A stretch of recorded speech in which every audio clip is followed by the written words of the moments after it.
Hey everybody, this is Skwirl. I'm here with Morten Juhl Agerfeldt, the Magus of the March, and author of Carta Maniacal. How you doing, Morten? I'm good, Sharon. That's How are good. you? I'm good. I'm good. Thanks for asking. Um, what can you tell us? What is Carta Maniacal about? I'm really excited about this book. It's actually an illustrated transcript of my own personal reading notebooks. The main part of it, of course, the 333 example readings. Taken straight from my own practice reading notes, and all of them are actual readings done in online tarot groups. So it's real questions and answers. Kind of my development through that process somehow. I had the very high honor of being able to read it while it was still in progress as far as the publishing house. And I Yep. can't tell you how many times I laughed. Oh my Glad to hear God. it. Yeah. The sense of humor that you use in your everyday readings is just brilliant. Brilliant. And I want to ask you real quick. You're Danish, so I Yeah. know I pronounced your name wrong. There's no way that my little American tongue can pronounce it right. Can you pronounce your name for me, please? Yeah, but you won't be able to No, not in a to million repeat it anyway. years. Well, hello everybody. My name is Morten Juhl Agerfeldt, and yeah, that's what Sharon is trying to pronounce in American. Yep, I So. slaughtered it, didn't I? I didn't say that. That was pretty good for an American, Oh, definitely. thank you, thank I've you. heard a lot worse. Usually it's Morton or even Morgan. Oh, Like Captain Morgan was. What the fuck? some good rum, man. I was like, for an hour before, I was like, Agerfeldt, Agerfeldt, trying to be all Irish and shit. In your best Viking voiceover.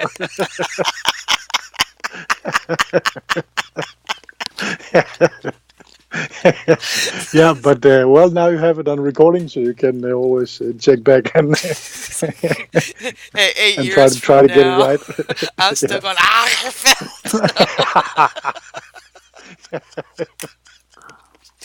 So I Yeah, just I actually really enjoyed this book. It was informative, it was fun. I'm glad to hear it.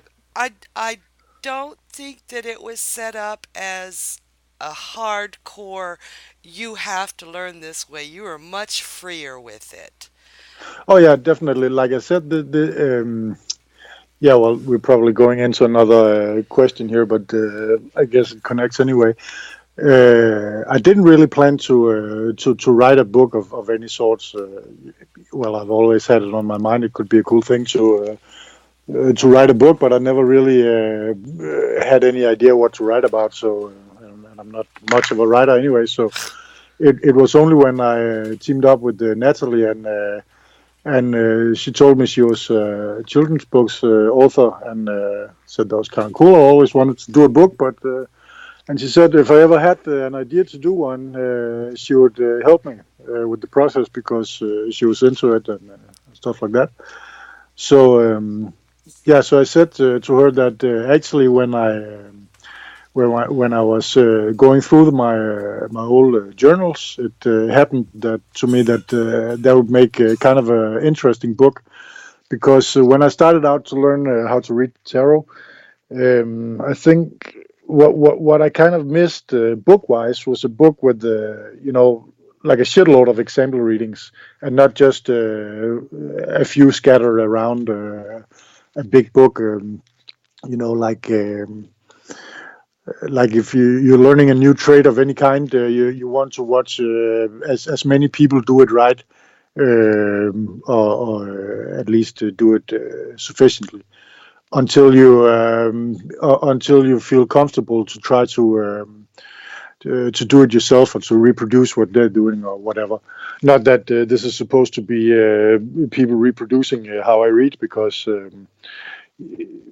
they probably won't anyway. But I think there's a couple of good ideas in it that I hope some people will take to heart. And one of them especially is the use of the consistent use of references in a reading, because um, it might be because of my educational background or whatever, but to me it's important to be able to tell the current exactly where did I get this part of the interpretation, where in the card or in which card did I get this part of the interp, instead of me just glancing briefly at the cards and then coming up with my own opinion, or something downloaded from the Akashic records, or wherever people are downloading stuff from. I just, Um, one of the things I really, really appreciated about it was you didn't just show a card and give me 27 different contradictory yeah, keywords. You yeah, actually showed those cards in use. yeah, And the way you did it, some of them were really intense. Some of them were like, "Oh, damn." And some of them were just laugh out loud. "Oh my God, that is so funny." The sense yeah. of humor that you were able to tweak out of those readings was just Uh, epic. and a lot of times, those examples of the most surprising interps for a card meaning is usually quite unique in the context of the specific reading. It wouldn't apply in many other contexts. That was something specific coming up for that reading, because it looked like it in the comic of the three picture comic. Which is how I approach card reading. I have three pictures in front of me, and it's basically like a comic strip without speech bubbles. I, So yeah, a lot of them were extremely visual. Like you yeah, were going by the image of the card, not some keyword that was given yeah, out 110 years ago. It's yeah. like, Because we have a saying in Danish, I think is in English as well, that a picture speaks a thousand words. And from that figure of speech, it kind of dawned on me that from every single card you should be able to pull thousands of keywords actually. So there's no way that it would make sense to try to pin down each and every one for each and every card, yep. because it changed according to context anyway. So what I wanted to do was to because whenever I buy a new tarot book, around half of the book is card descriptions, and once you read a bunch of books, and there's always something new in the card descriptions as well, of course, but you kind of get into the idea, okay, this card is about this and that, and it morphs in different ways in different contexts and stuff. Um, but I didn't want to make a book where, yeah, when we finally came up with the idea to make it into a book, I didn't want a whole list of of semi dogmatic card descriptions. I wanted it and that was where the idea to include some interactive material in the book came from. I said let's do a list so people can grab from the readings whichever keywords they find relevant in relation to the cards in question. So, for example, whenever the magician comes up, you'll see some words in the interp which are capitalized, and whenever a word is capitalized, or not whenever, but usually when a word is capitalized in the way I read in the book, it's to show that this word or this part of the sentence is in direct accordance with the card as referenced in the bracket afterwards. So yeah, I don't know if that made any sense, but It'll make a lot more sense when they have the book in their hand, but it made oh yeah, perfect for sense sure. to me because, Yeah, yeah, and there's quite a bit of interaction at the end of the book. I mean, it's not just some tiny little bit. There's quite a bit. It's almost like a little workbook in itself. I love Yeah. that. And you're Oh, that's awesome. encouraging your readers to think for themselves and think up their own, what does this image say to me? It's just, I just Yeah. loved the whole way you did it. I love that book. I can't wait to have the hard copy in my hand. So the idea was to to read or skim through the readings and to take whichever relevant keywords you get from the different readings and jot them into the to the section in the back of the book. And once you've completed that, then you'll have a complete list of all 78 cards, and some will have more keywords connected to them, and others will have fewer, depending on how many times they showed up in the readings in the book. And that's where you can, you can tally the readings also to see how many times the Fool popped up, how many times the Two of Swords popped up in a reading or Oh, whatever. yeah. That's what that is for. But then the idea was that once you've completed the list of keywords, and my hope was that by reading through the example readings, that people would start to imagine different kinds. Okay, the wheel could also mean this in another context, or I would have read it in this way, or it looks like this in this setup or whatever. And then they can note them in the column next to the relevant keywords which they found in the book itself. And once they've done that, then they can cut out the cutout cards in the back of the book, and along the borders they can write their favorite keywords.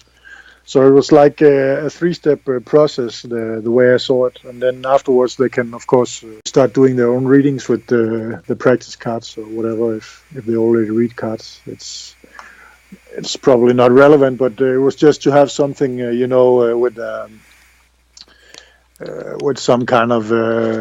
some kind of theme running through it, I guess. Oh, I love it. I love it. And I think it's extremely relevant because I'm one of those people I learn through visual and through writing, actually Yeah, writing. So that's like reinforcement. And yeah. it was just a lot of fun. It was a lot of fun. I'm So glad to hear that. you'll So be yeah, hearing it a lot. Um, you will be. I'm sure you are. yeah. Well, like I said, like I told you another time we were writing together, that if you like this one, then wait for the next one, because that's going to blow you off your feet. Then. Oh, yeah, and I want to Uh, talk about that in a few minutes too. I want to talk oh yeah, about sure. that, definitely. Now, this one is called Carta Maniacal, and it's got a subtitle 333 three card blobs, which Yeah. you got me on because I was like, where's the 333rd one? That was funny. I actually asked, Oh, you did ask. and Natalie was laughing at me. Yeah, because you're not the first one to ask. I was like, hey. And she was like, gotcha. I just I thought about today if I should ask Natalie to change all the numbering to start with number two and end with number 333 instead. No, no, because it was when she told me where the last one was, I just laughed my head off. So Yeah. I was like, damn, they Smack got in me. your face.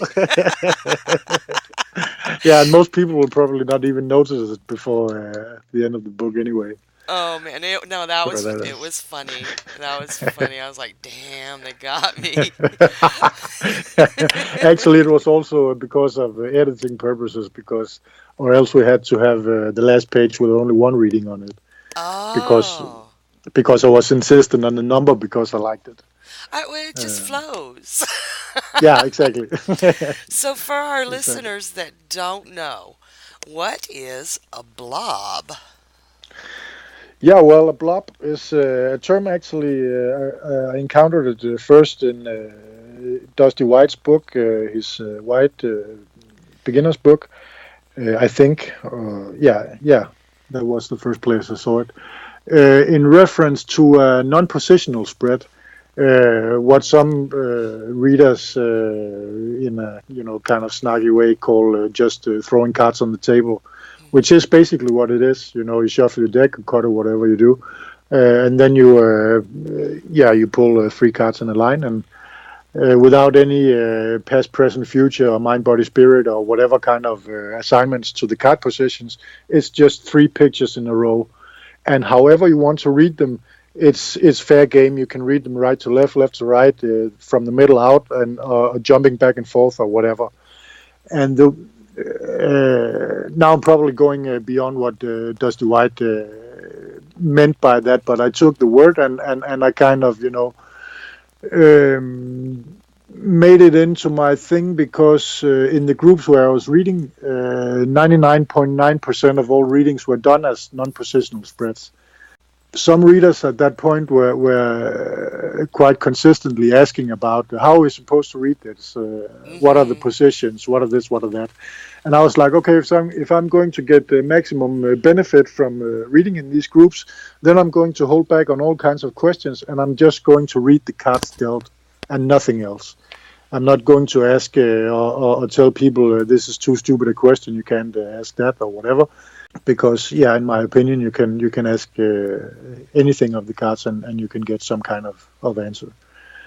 If your question is snarky, your answer will probably be as well. But it's still but I mean, it's still a form of communication, right? Because you and I can sit and talk, and part of the conversation is serious, and part of the conversation is joking and having fun, and that's part of it.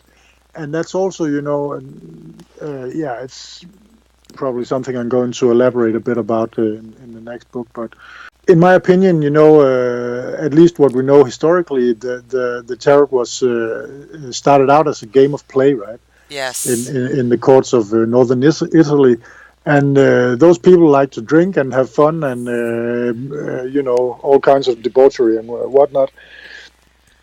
So, in my imagination, it's not it's not a far-flung fantasy to imagine that these people had fun while they were playing their cards, and in some authors' mind there was a game called Tarot Appropriati or something like that, where you were supposed to come up with the snarky sentences based on the cards you were dealt, and relating to your co-players or to the royalty or the Pope or whatever.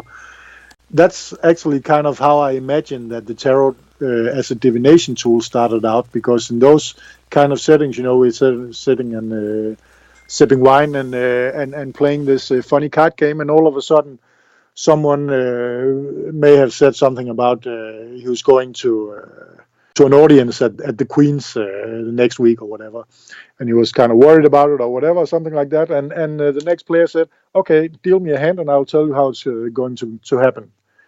In jest and in good fun and everything, while sipping wine or whatever they did. I could well imagine that the whole divination process started something like that. So in direct relation to play, actually. Yeah, it might not be historically accurate, but I find the idea to hold some value, because to still approach the tarot with some kind of playful spirit. Everybody is talking about the spirit of tarot and whatever. But if we are talking about the spirit of tarot as an egregore, actually, then that egregore was born in the midst of play, if so to speak. So that would make a lot of sense to still feed it a little bit of its own playfulness from time to time, in my opinion. Oh man, that makes so much sense. And see, I get called out a lot because I have a sense of playfulness, a really large sense of playfulness. And there are times where, I'm just a goob with my cards sometimes. Not in a one-on-one private reading, but exactly. I play with those cards, and I get so many people that you don't have enough reverence for the tarot or this or that, or blasting into me. And that's the way I communicate.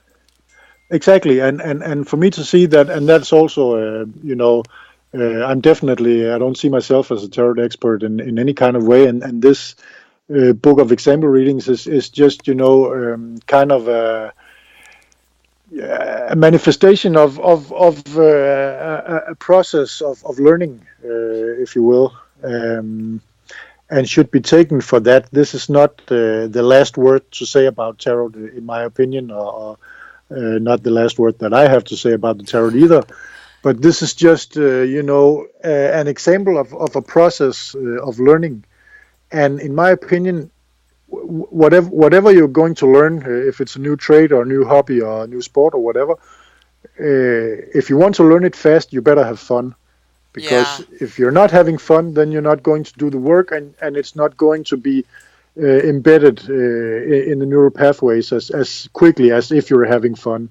Because if it's enjoyable, then you will remember more of it, instead of if it's tedious work. And everybody knows the subjects we had in school, which we didn't like. We don't remember anything from it, and some people might have had some subjects which they actually liked, and they actually remember something of it. So that was also a little bit about how I wanted to, what I wanted to come across in the book, or how I wanted the book to come across as a fun read and a fun process, and as an example of one reader's development while still having fun in the process. And you definitely nailed that. It was, I don't even know how to explain. There's some of the things that were said in it, just totally a bark laugh, total just not even expecting a laugh, and just and the beauty of it was the way you set it up to where I could see what you got out of each card with the brackets and the names. I could actually see what you were saying, and it just made it even funnier because it was so accurate. I'm glad to hear that, Sharon, because that's what I wanted from it. Not from it, because these example readings in this book, they were not, when I chose those readings, they were not edited. I just took whatever was in my notes. The only criteria was that it had clear references, and it was a 3-card spread. And then when we had 333, we stopped, and that was it. So it's not like I wanted to tell a specific thing about this or that card, and then I chose to include this spread. This is a portion of the spread of the readings I was doing in that period. Yeah, it's kind of a glimpse into a learning process, I guess you can call it. Yeah, and as we talked about the one specific reading earlier, some readings kind of made my reading development jump a few notches. I don't know how to explain it, but after some readings in the beginning, it was like, okay, this style makes sense, or this kind of communicating with the cards makes sense. I don't know how to explain it, but some readings did more for my development than others, I guess. One thing I've noticed is you have to be prepared for any question, and I think that's what you're trying to say. Some of the questions coming out of left field is like, I did not expect that question. How the hell do I answer that? And how the hell do you answer that? You look at the cards and you basically read the comic in front of you. And when doing it like that, it doesn't really matter so much if it's a silly question or whatever. And a lot of people in the groups which I read refuse to read on silly questions or questions on sex or whatever. And I was like, to me it's more or less like instead of solving a Sudoku puzzle or whatever, then I'm solving this tarot puzzle. And now the context of the puzzle is, did he like the sex last night or whatever? So I'm going to read that, whatever. I don't care what people ask of a deck of picture cards. Oh, it's all about life. The tarot is all about life, and I'm pretty sure sex is part of life. Oh yeah, and before the church and everything, it was also kind of a Holy Communion thing, I guess. That brings me to my next question beautifully. Thank you. So, what is the difference between an everyday mundane question and a misty metaphysical musing? Quoted straight from the book, page Yes, straight something. from the book. Yeah, yeah, yeah. When I write, I usually don't edit what I write. It's just it's written as it's thought. So that's that's the explanation behind that. I think it was, or it is to differentiate between. Um, there are those people who believe that the tarot is only for introspection and only for deep soul searching type issues and stuff like that, which it definitely is as well. But in my opinion, that is more like university stuff level, so to speak. And you're not going to read, the heavy academia books before you even know the ABC, right? You have to Right. start somewhere. And what I was hoping to do with this book was to give new readers, or maybe intermediate readers who are not so comfortable stringing more cards together, but give them, some kind of how to say it? Where did that come from? Can you give me a cue word, Sharon? I lost the thread here. Um, when we ask about not oh hell, not the main, when people come and ask about regular everyday stuff. Yeah, exactly. And that's that's elementary school stuff for me. How does my boss see me? I think there's some examples of that in the book. How Yeah. does this guy see me? What does he think about me? Whatever. These kinds of things that people post on Facebook, or ask their friends, or whatever. These are the types of questions which are really good, in my opinion, to practice on, because it's like reading, those small picture books for children. There's a picture of a situation, and then there's a small sentence underneath, or whatever. And then by and by, you get better and better at learning, and then you can better and better at reading, and you can read deeper and deeper stuff. You're not going to read Socrates or Plato before you read Winnie the Pooh or whatever, right? That's so So, true. so that's the that's the idea behind this kind of reading, and behind how I read mainly on the groups. Very informal, and most of the questions are not about spiritual matters. And if they are, it's just a one sentence question still, so I can still approach it more or less like an everyday question, because if I want to do some serious soul searching, a one sentence question is hardly enough, right? It's Agreed. probably going to feel more like a book in itself. So it's a deeper process, and of course the tarot can help immensely with that as well, but not before you speak the language. Not before you learn to, communicate with your deck, or let the cards talk to you. And that's actually where the much of my inspiration came from. A lot of people were talking and writing about, yeah, but you have to reach the stage where the cards are speaking to you. Yeah. And I was a little bit, yeah, okay, that sounds well and good, but if they should be able to speak, then they should damn well be able to construct a simple sentence first, right? If they Hmm. can't do that, then they're not going to be able to speak fluently at any level. So first thing is learning the ABC, and then you learn some words in isolation, and then you learn how to string those words together into sentences. And this is where this book comes in. You have three words given from three cards or whatever, maybe more words, maybe fewer, whatever. And then you construct a sentence around that, and that's basically a tarot reading at a basic level, of course, but it's still there, and usually you can tell a lot more or interpret that reading a lot more than the examples in the book.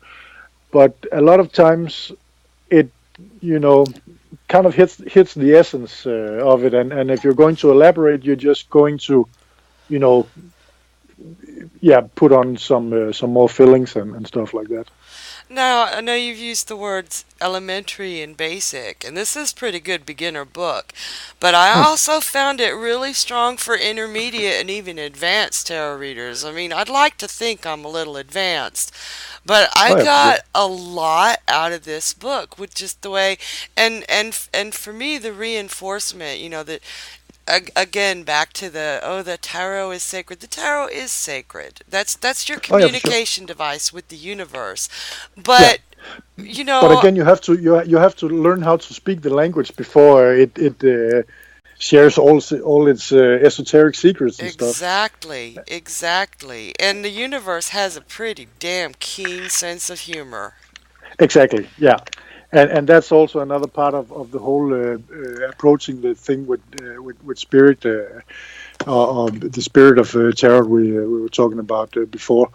And in my opinion, why would I want to interact with a spirit who doesn't possess a sense of humor? That's, that would be kind of dark in my opinion. But if you don't feed it humor, of course, it's not going to give you humor. So it's kind of a dialogue Yeah. on more levels, I guess. Yeah, it's definitely a dialogue. So I want to know, how did you develop your reading style? Where did you learn all this stuff? Did you guys, this is pretty cool. Well, yeah, you're referring to the way I read in the book, obviously, In the and book, in the forums, and I'd like yeah. to know too, I mean, it's like a two-part question. How did you Mhm. develop that style, and how do you deal with readings one-on-one too? Because I'm assuming your Yeah. one-on-one readings are much like mine. They're a bit different. Oh yeah, for sure. These are completely different things in my opinion and in my experience. I differentiate between what's in the book is readings done, public readings in public groups, and as those were free readings and those were things that just popped up in the Facebook news feed. So it was kind of I could imagine my mom being in a group about crossword puzzles or whatever. So every day a new crossword puzzles pops up, and you're going to solve it to spend some time of your day. And that was pretty much how I approached the group readings. I didn't want to go in depth because I saw a lot of people who commented, extensively, and some of it was good. But it's Facebook, and I'm on my phone. I'm not going to write a novel.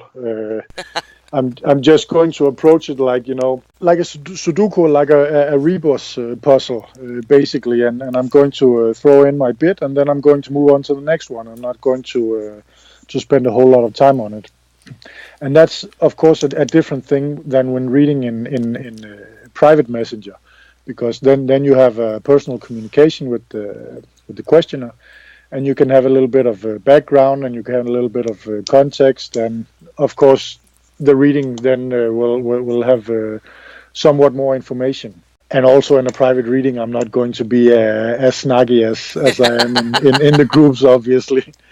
And that was two different reading methods, and the third one is in-person readings, and that's another thing again from the private messenger readings, because now you're actually having eye contact with another person, and those persons can look at the cards as well, and they can give feedback, and it develops into a dialogue if it's a good reading in my opinion. Agreed. And that is also in the context where you can pull more depth out of the cards. The readings in the book could also have been more in depth, but they were just I was practicing speed reading, actually. I had this idea in my head that I wanted to be able to look at a spread of cards and to be able to say something about it. Not necessarily super accurate or super detailed or whatever, but at least, make them speak, right? Oh, they were Make, definitely speaking. make them say a sentence, at least. And I wouldn't say that I can look at whatever lineup of cards and read them, but But by approaching it that way, it took some of the pressure out of learning as well, because it was definitely a learning process. A lot of readers are apprehensive about throwing their bid in those groups because they might get it wrong, or what if people don't like my interpretation, or what if people don't agree with me, or whatever. And I kind of went around that by doing how I did. I'm going to read this as a speed reading. I'm going to approach it like a crossword puzzle.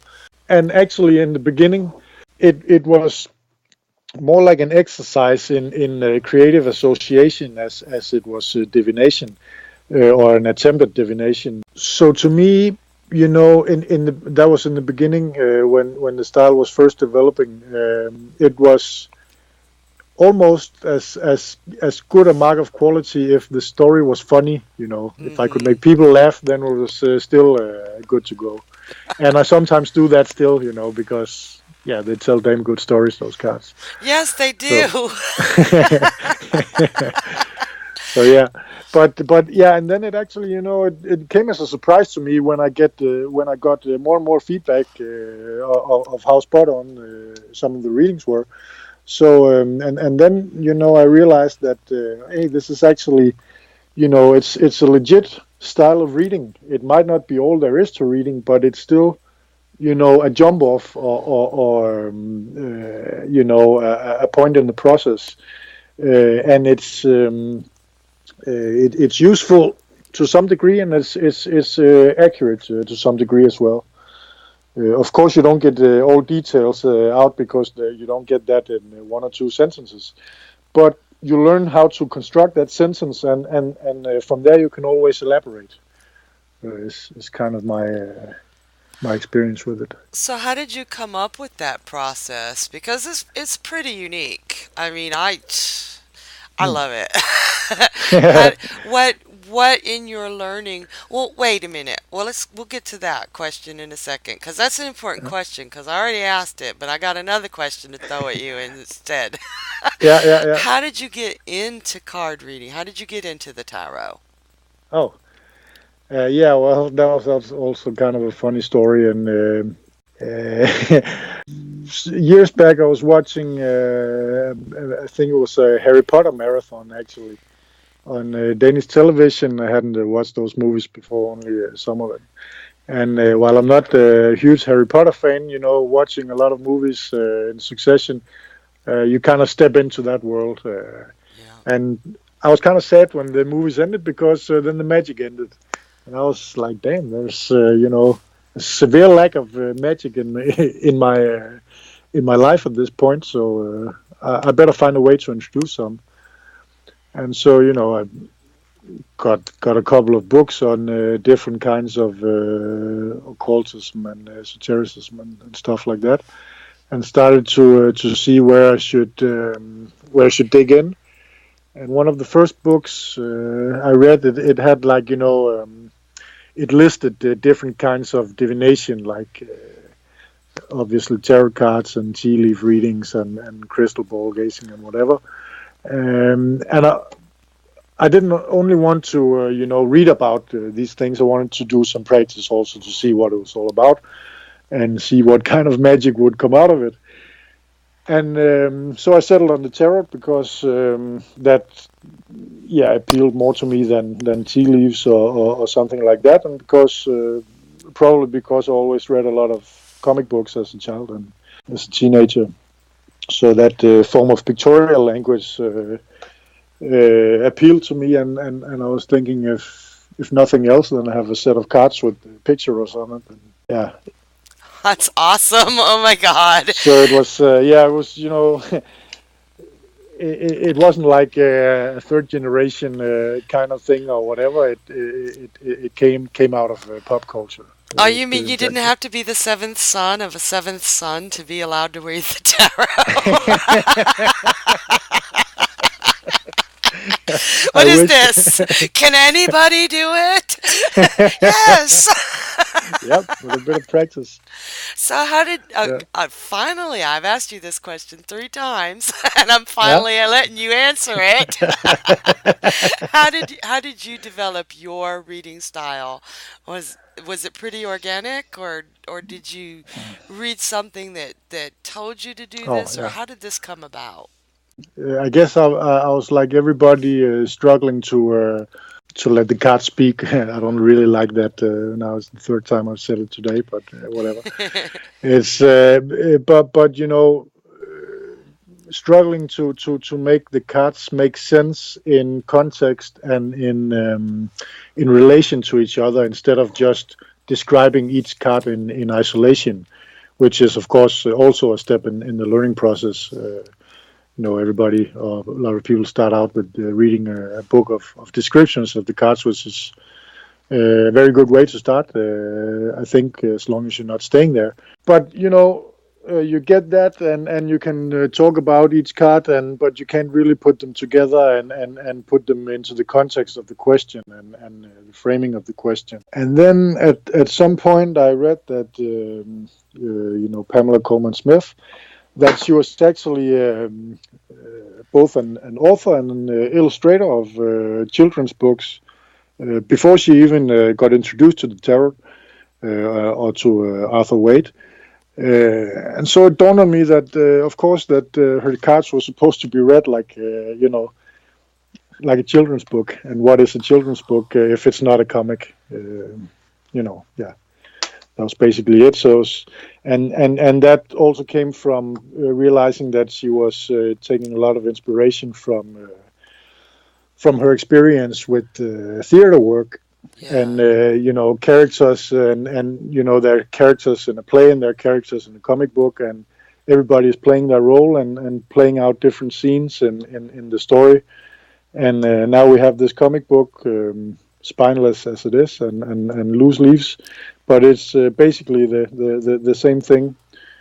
And yeah, a lot of people accuse Pamela's deck of being very childish, and yeah, there you have it. She was an illustrator of children's books and author of children's books. So I guess that makes a lot of sense to me, and it kind of made me look at the cards in a different way, and made it subconsciously acceptable to me to read them at face value, and read them visually, and to not be bothered to dig out the deepest, most esoteric facet of a given card, but in relation to what we call everyday questions, read them in an everyday way. Yeah, I don't know how to explain it other than that, but That was a beautiful explanation. That made a whole lot of sense. And this is the easiest deck to learn with, so it oh would yeah, for be sure. perfectly acceptable to like think of it as a primer for Yeah, elementary school. That's beautiful.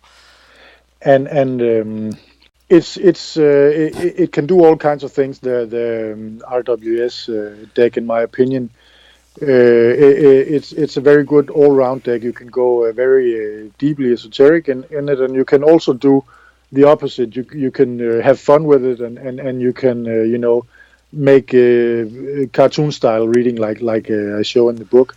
Which with the, for example, the Marseille or the Toth deck, you would not be able to do that. This style of reading would not apply to these kinds of cards. It would apply to something like, say, the Fey Tarot or the Undersea Tarot or whatever. Some of those that have more like cartoonish illustrations on it. Yeah. But not those with abstract symbology and stuff like that. This style of reading is not suitable for that kind of cards. I'm pretty sure. Oh, those aren't even beginner cards though. Those No, no, exactly not. And also, it's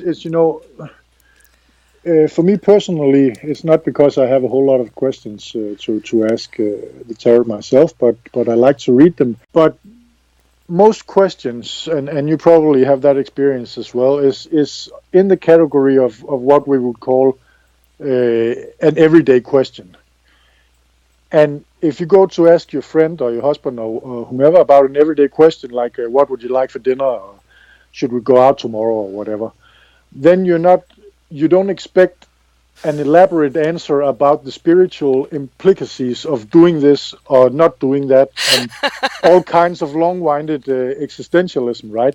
You just want basically a yes or no question. That's another thing we could elaborate on, but you want a simple, straightforward answer. Okay, should we go? Yes. Okay, why should we go? That's in the everyday realm, why, right? Like, should we go to the theater tomorrow or whatever? Yeah, let's go because it's an awesome movie, or no, let's not go because it's a shitty movie, based on the reviews or whatever. You don't want to get a whole lecture on how to clear your chakras and not. Exactly. And I was just asking what the time was. Come on, man. I'm going to be late for work or How whatever. does this? Well, I found that your readings, the way you do it, and I do. I'm in a couple of the forums that you're in, and I just love the way you answer because they're concise, they're accurate, they're helpful. They're not something that's so, there's a time for esoteric and there's a Yeah, time for a straightforward answer. And you yeah, give the straightforward answers that can actually help someone in this situation. Because 9 times out of 10, telling someone to clear their seventh chakra or whatever chakra is yeah. not going to help them with the No, situation they asked you about. Stick to the question. yeah. Stick to the question and accept that what type of question it is, and read the cards accordingly. Yeah. Um, and yeah, and I think the RWS deck is especially suited to those kinds of questions, is exactly because it's a fully illustrated deck and because there are very expressive scenes and motives on every card. So I'm definitely a fan of that, and also because if I want a lot of practice as a reader, I cannot limit myself to only those kinds of metaphysical questions, Right. which would take a whole book to get through just a simple free card spread. Because I don't get a whole lot of those kinds of questions. There's not a lot of those going on in the groups, and I'm not getting a whole lot of them in real life either. So if I want as much practice as possible, I better be able to read on whatever kind of topic, no matter how silly or how everyday or how mundane or how, yeah, That actually helps understand the esoteric later when you get into yeah, that. That actually agreed. helps you understand the language. Like you said it, Yeah, the language exactly, of the cards. exactly. You have to start at a basic level to learn how to express things through the cards, or let the cards express things through you, or whichever way it is. You can't delve into metaphysics before you have a grasp on relative reality. Yeah, you have to have some life experience, and those experiences are perfectly illustrated in the deck.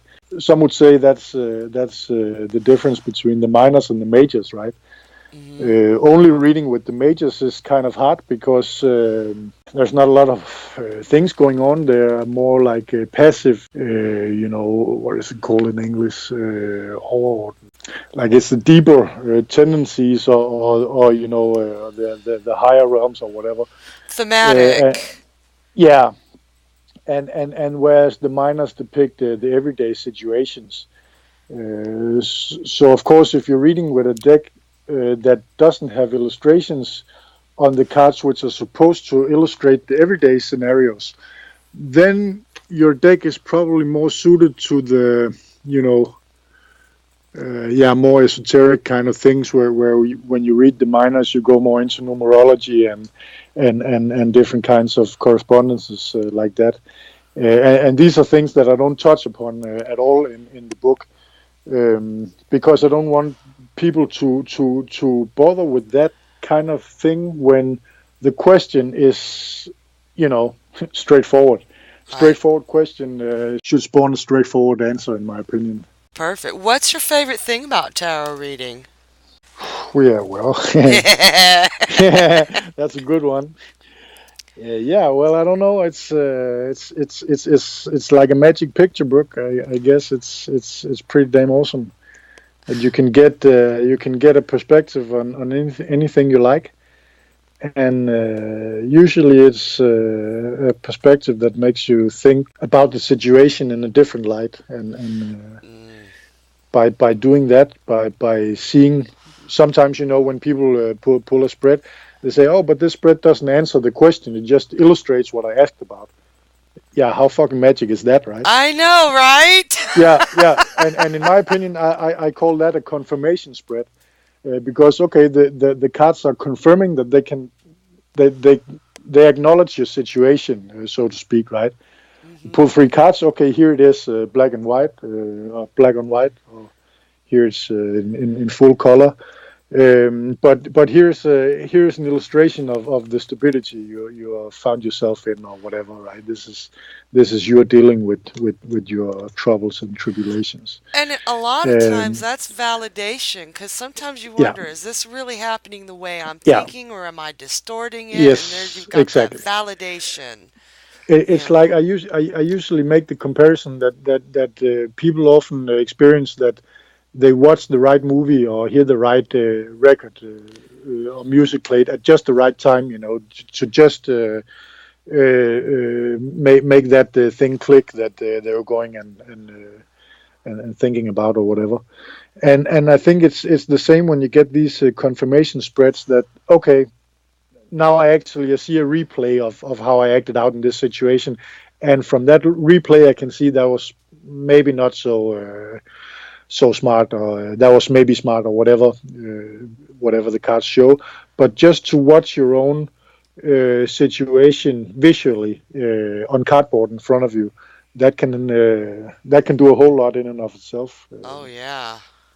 But of So, course, I also found it frustrating in the beginning when people were asking something, and all I could take from it was the cards describing what you just asked about. But yeah, also a lot of the times the answer is in the question itself, and you just need to see it, visually, and then you can make up your own mind about it.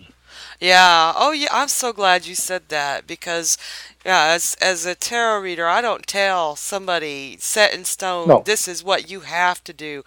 no, I give them the information they need so they can make their own decisions. yeah.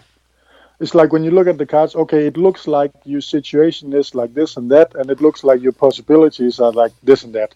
Now you have that info, what are you going to do? Yep. Yeah, Now you have and the power to make the decisions based on yeah, the not information, not just exactly. run Now it. you can make an informed decision, right? Instead of just a blind decision, like in the Two of Swords. Yeah. So that, So would you say they've introduced more magic into your life? not fireballs and lightning strikes and stuff, but yeah. Apart from that, definitely the interface between work and picture is definitely a magic realm. Oh, come on. We'll So figure out how to spit fireballs out of our fingertips sooner or later.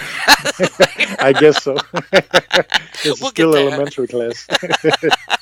Yeah, I think we have to be in like doctorate degree for that kind of. Yeah, progressing to the top or something. My luck, it would backfire, and I was like, no. Don't So, mess with the dark arts. Yeah, but yeah, definitely a magic tool. Depending on how you define magic, of course, but it has the power to make you think differently, and I think that's kind of magic in and of itself. well, one thing I noticed with a lot of new readers, because I work with a lot of readers, Mhm. and one thing I noticed is that the universe, they'll come to me, they'll be like, "Oh my God, Sharon, am I going crazy? I'm seeing all this stuff, and something Mhm. happened, and then I'll see a sign that says exactly what happened, and it's like called synchronicity, Oh and yeah, the universe starts talking to you outside of the cards as well. Have you experienced that?" yeah. Well, the whole synchronicity thing, definitely. And I think it happens to all of us, but I think that some people are more in tune with recognizing it when it happens. And I think that a lot of people who read tarot or enter tarot are more in tune with that because they are used to to look for signs, look for clues in the cards, and look for connections and connect the dots. So yeah, definitely. And of course, trying to figure out what the different cards means in your day-to-day life is part of that process probably. But I think synchronicities are the more you experience them, it's a sign of you're in tune with recognizing what's happening around you, basically. Yeah, like it's Or going on all the time, but the yeah, minute you start really looking, you yeah, actually see it. It's yeah. fun. I love synchronicity. It's like the broadcast signal is there constantly. You just have to tune in your receiver. And yeah, I guess tarot is a great tool to help do that. Yeah, because it helps you to look for subtle clues and to connect Yeah. signs and make it into a coherent interpretation of your situation. Oh, bless your heart. I've been keeping you a while, haven't I? I don't even know what time it is now. Bless your. I know, and the time difference. You're like, stop topping, Oh yeah, woman. come on. Got any more damn questions? Let's get it over with. I got three more questions for you. Oh shit. Might have to split this up. Well, I think they're easy questions. How, if any of our listeners would like a reading from you, how would they get a reading from you? Yeah, well, they can contact me directly in Messenger or in Facebook on my groups. Both the author page, I guess they can contact me through that, or the makers of the March, or just send me a private message. That's all possible. Okay, and we'll put that information in the comment section below or the write up below so that they can see that. Oh, awesome. I- Yeah, I- for sure. Expect to be swamped. And and you mentioned future books earlier, and I said I Oh, yeah. wanted to touch on that. What are you working on? Yeah, actually, I've done most of the work already, Sharon. So it's Ooh. yeah, it's again, it's kind of a continuation of this the theme with teaching through examples, or not necessarily teaching, just giving people some good entertainment or whatever. But it's in the same vein as this one. It's example readings, and yeah, the thing about the next one is that everything is going to be rhyming readings, all. And I aim for 666 example readings in the next one, and they will all be rhyming readings. So yeah, that's Oh yeah, I do love your rhyming readings. You're in our our Easy Tarot Lessons forums, oh and yeah, when you do the rhyming readings, I'm like, oh man, that is so cool. It's like, yeah. That's what you commented, and that's why I said to you that the next book is going to blow you away because there's a lot of that. oh, I'm Uh, excited. Oh, I am yeah, excited. there are a few in this book. I don't know how many, but they were randomly chosen, And the next one, I'm going to only choose the ones that rhyme, and I have quite a few of those. Oh, yeah, you're really good at them, and they just make so much sense. They make so much sense. I'm like, man, how much time did he have to put into that? Yeah, okay, yeah. Of course, sometimes I struggle a bit to put it together, to complete a rhyme. If it started out as a rhyme and I wanted to end as a rhyme as well. Sometimes it just comes straight out of left field, and I don't even have to think about it. And other times I work more to solve the riddle or whatever you want to call it. Yeah. Um, but and the funny thing is that I've done some readings like that where it just came out as a spontaneous rhyme, and I just typed it in and posted it and didn't think more about it until the questioner asked about elaboration on it. And then I went back to it, and then I pulled a further layer from it, and without or explaining the interp I did, without actually having realized when I wrote it what I was actually writing, or what the deeper meaning behind it was. But then later coming back and answering a comment on that interpretation made me think about it again, and see it in a different light, or not the spread itself, but my own interpretation. So, okay, this is actually what it's saying, because I didn't realize it when I was writing it. Oh wow. Yeah, yeah. All those layers So, are amazing. yeah, yeah, So I got at least one more book to look forward to, and I'm thinking maybe even two as it stands right now. yeah. Oh, yeah, yeah. We're doing the major poems from the book is going to be a little coffee table book in and of itself. So if Ooh, people don't want to write or read through all of the example readings and just want the poetry, then they can have it. that's beautiful. Oh, I am looking forward to that. So we'll be hearing a lot more from you, and I imagine there will be more after that too, because you're just constantly, your brain is boom, boom, boom, go, go, go. So Yeah, let's see what will happen. my last question. Um, how can I and all our listeners get our hands on the actual physical hard copy of the book or the Kindle version?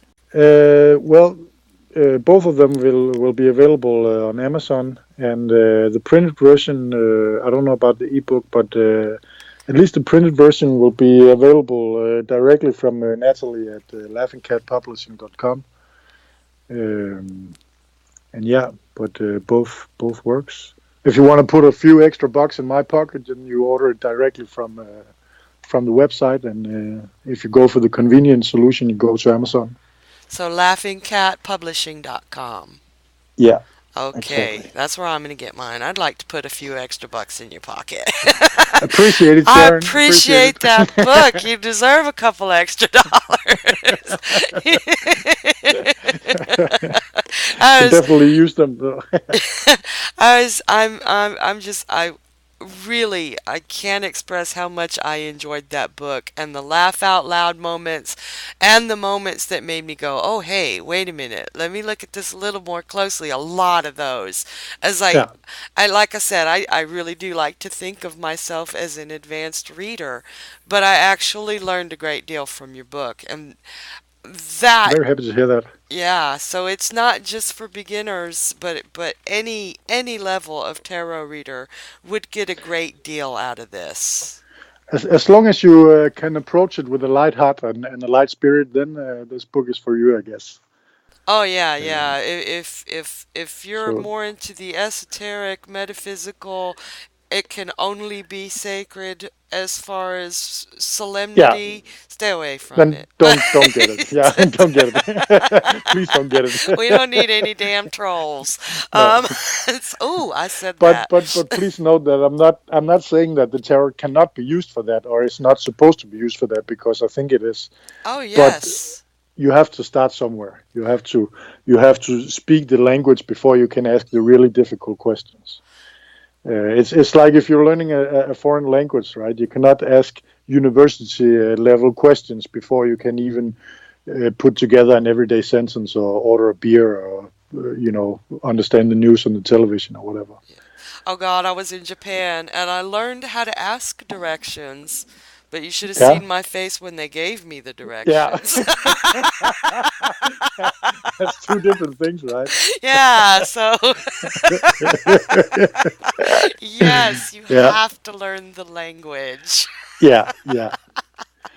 So don't take this book as my last words on the tarot, or how you should do it, or whatever. Take it for what it is, and there's always more to learn about it. But yeah, you have to dip your toes in somewhere, I guess. Yeah. And do you have any plans in the future to bring us into the esoteric at all? Well, I'll have to do a lot more studying myself before, but yeah, I'm doing stuff in those directions also. So maybe at some point, but it's not going to be in the near future. That's for sure. Oh, you're gonna keep teaching us the language first, and then you'll build us up toward it, right? Something like that. That's Something awesome. like that. Morton, I have so totally enjoyed the time I spent with you. I hope to get to talk to you again soon. I want to do one with you again later when we start getting your other books, and I might just Yeah, pull sure. you in just to talk to you sometimes because I think everybody's gonna enjoy you. So, Well, you're welcome. Definitely. all right. Thanks for having me on board.